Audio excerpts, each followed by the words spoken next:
নমস্কাৰ, মই তাৰ্জিনা। আজিৰ এই ভিডিঅ'টোত পূৰণফলৰ ইজি ট্ৰিক এটাৰ সম্পৰ্কে আলোচনা কৰিম। আহক ভিডিঅ'টো আৰম্ভ কৰোঁ।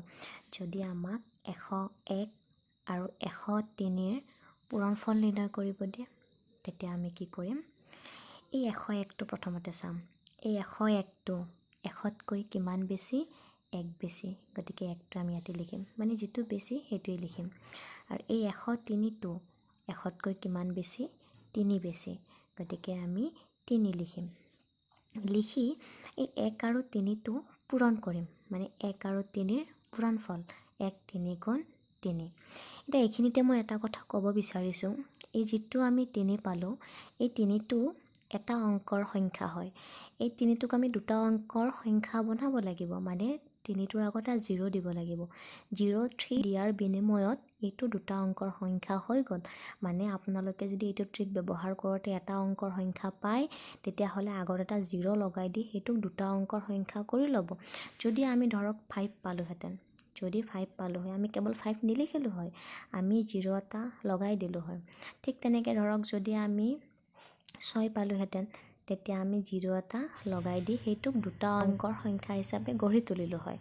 এইবাৰ 103ৰে 1ক যোগ কৰোঁ বা 101ৰে 3ক যোগ কৰোঁ, একেটাই কথা। 103ৰে 1ক যোগ কৰিলে 104 হ'ব, বা 101ৰে 3ক যোগ কৰিলেও 104 হ'ব।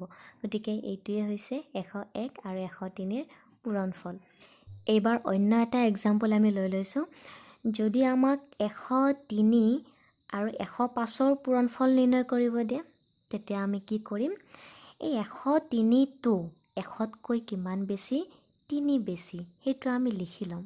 আৰু এই 105টো 100তকৈ কিমান বেছি? 5 বেছি, সেইটো আমি লিখি ল'ম। লিখি লৈ যিখিনি বেছি আছে, মানে যিখিনি 100তকৈ বেছি আছে, মানে 100তকৈ 103টো কিমান বেছি? 3 বেছি। আৰু 100তকৈ 105টো কিমান বেছি? 5 বেছি। এই বেছিখিনি আমি পূৰণ কৰিব লাগিব। পূৰণ কৰি কিমান পাম? 3 5 গুণ 15 পাইছোঁ। তাৰপিছত এই 103ৰ লগত 5 যোগ কৰোঁ বা 105ৰ লগত 3 যোগ কৰোঁ, একেটাই কথা।